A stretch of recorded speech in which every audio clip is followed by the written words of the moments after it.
Okay, we're going to walk into the bush. We call it bush in Canada. If you're from the States, you probably would call it woods, but we call it bush. So we're going to walk in here, and I'm just going to show you a little bit of what it's like. Right now we still have 6 or 8 inches of snow. We had probably 1.5 foot when we were going through here tapping the other week, but it's been a little milder and we've lost some of it again. Throughout the whole bush area, of which we probably have 50 or 60 acres, we have these main lines. You can see it's an inch main line, and it's suspended on a wire, and we have these little wire ties that hold the plastic onto the wire, and the wire is tightened to hold the line in suspension and to keep it level so that it drains.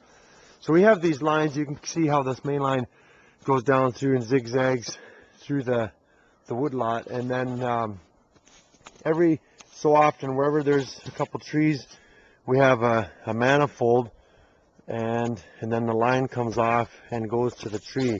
So I'll just take you back. You can see the line here, the sap's moving slowly along.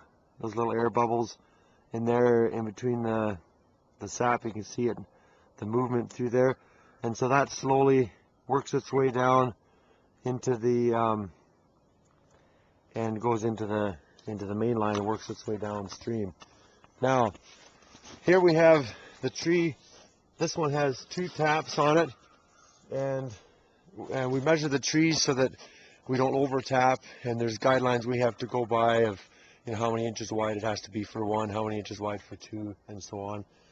And so this tree has 2, and these are good. It's one of the better parts of our woodlot, this section right here. So they're good decent trees. And we have the system under vacuum because these are fairly small lines, and there's a tremendous amount of resistance in the lines.